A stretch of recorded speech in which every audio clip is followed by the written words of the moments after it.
Financial planning का next problem है। Shri Maniklal has purchased 300 shares. Maniklal ji ने कितने शेयर्स परचेस किए?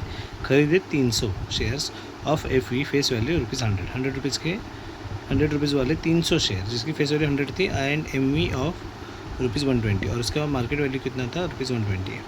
Company has paid dividend at 7%। Company इसके बदले में क्या देने वाला है आप लोगों को? डिविडेंड देने वाला है। कितने परसेंट से? 7% से। Then to find the rate of return of his investment. तूने rate of return on investment कितना किया वो हमें यहाँ पे कैलकुलेट करना है। सेम ये प्रॉब्लम देखिए आप, ये मार्च 2025 और मार्च 2020 में पूछा गया था सेम क्वेश्चंस। ओके, ऐसा ही सेम क्वेश्चंस पूछा गया था, सिर्फ उनके नाम अलग है। टॉपिक एक है फाइनेंशियल प्लानिंग में जुलाई 2025 में सेम क्वेश्चन पूछा गया था। देखिए श्री शिवाजी राव, यहाँ पे क्या था? मानिक राव था। आप अगर कंपेयर करते हैं यहाँ पे क्या था? मानिक लाल था। यहाँ पे Shivaji Rao have purchased 150 shares of FV ₹100। देखो for MV market value of ₹120। Company has paid 7% dividend. Same question, find the rate of return of his investment जुलाई 2025 में पूछा गया था। सिर्फ यहाँ पे शेयर्स की वैल्यू कितनी है? 300 है। यहाँ पे शेयर्स की वैल्यू उन्होंने 150 की है। तो आंसर्स देखते हैं हम लोग दोनों की।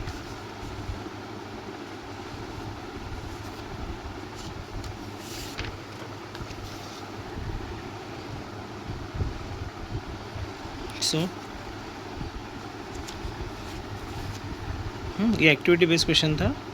एक्टिविटी FE कितना दिया है? ₹100। नंबर ऑफ शेयर्स कितना दिए? 300। मार्केट वैल्यू कितना दिया है? 120 रुपीज़। तो सम इन्वेस्टमेंट कितना करेंगे? सब पहले निकालते। सम इन्वेस्टमेंट A पॉइंट क्या है? MV into number of shares. ये एक्टिविटी इसलिए ऑलरेडी सब अरेंज करके दिया हुआ है। Market value into number of shares. So market value अपना कितना है? 120, शेयर्स कितने? 300। सो दोनों को मल्टीप्लाई करेंगे। 12 3 36 30 36,000। 1 2 3 0 और ये 12 3 36,000 रुपीज़ हो गया। डिविडेंड पर शेयर कितना रहेगा?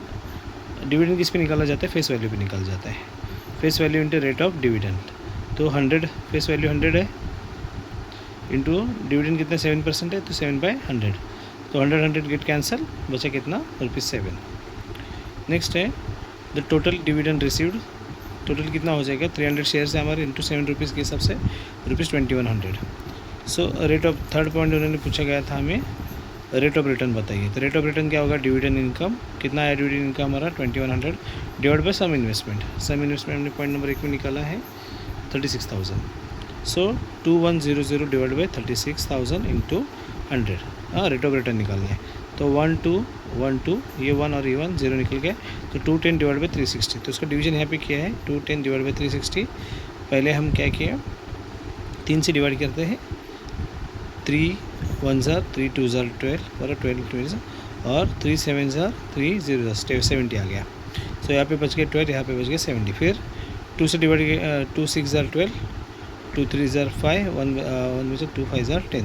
सो ये आ गया हमारा 35 और नीचे आ गया हमारा 6। सो 35 को 6 से डिवाइड करेंगे हम लोग।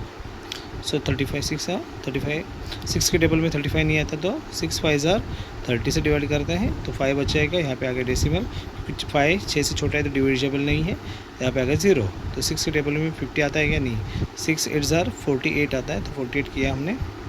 और यहाँ पे 8, यहाँ पे जो बचेगा रिमाइंडर उसमें 2 0 आ गया, 2 लिया 0। नेक्स्ट नंबर 6 3 18 और ये टेबल रिपीटेड हो रहा है। तो 210/6 आंसर क्या आ जाएगा? 5.83% आ गया। क्लियर?